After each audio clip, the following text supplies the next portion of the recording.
It's Halloween in 1999, and young stoner slacker Anton's right hand is possessed and going on a killing spree. Before you ask what the hell these filmmakers were smoking, don't worry because they'll tell you in every single scene. Get ready for some wacky adventures with the 90s stoner boner humour in Idle Hands.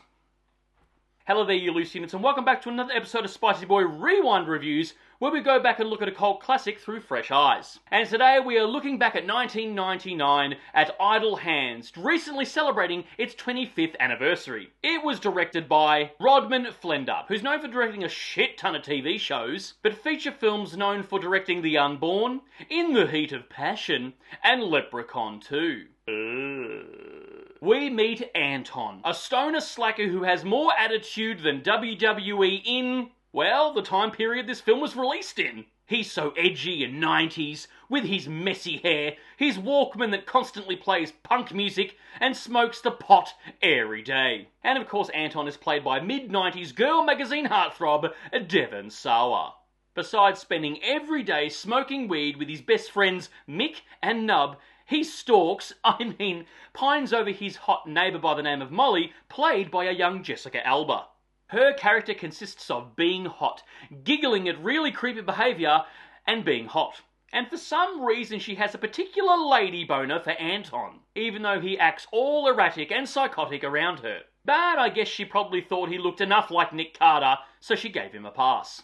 Anton soon learns though that there is a serial killer on the loose picking off teens in his town. He then discovers the two murdered bodies of his parents in his home, and putting pieces together with Mick and Nub, his best friends, he discovers that he himself is the killer. Spoiler alert! Well, technically the killer is Anton's right hand. That's right, Anton's right hand is possessed, as much as a teenage boy's would be, and his thirst for murder and killing is at the dismay of Anton himself. Mick and Nub both freak out, and so Anton puts them at ease by murdering them. But they don't stay dead for long, no. They come back to life as background characters from Beetlejuice for reasons.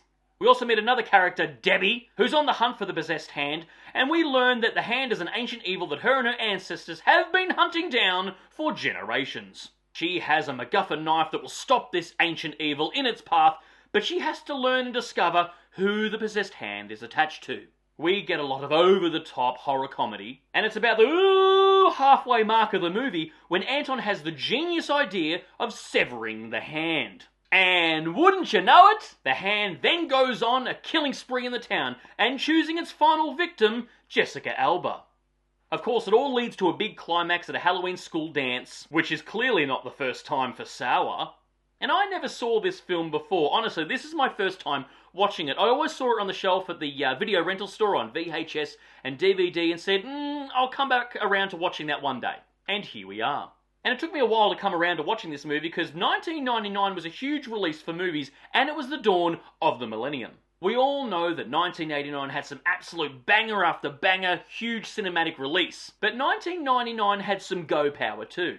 That year we saw the release of The Green Mile, Big Daddy, Magnolia, The Mummy, Toy Story 2, Girl Interrupted, Cruel Intentions, American Beauty, Jawbreaker, Bowfinger, Austin Powers, The Spy Who Shagged Me, The Iron Giant, Sleepy Hollow, Stir of Echoes, 8mm, Fight Club, The Sixth Sense, and the absolute juggernaut of the year, The Matrix, along with countless others. So you can excuse me for missing this one when it came out. Plus, I'm not a huge stoner movie fan, and I quickly learned that this was very much that.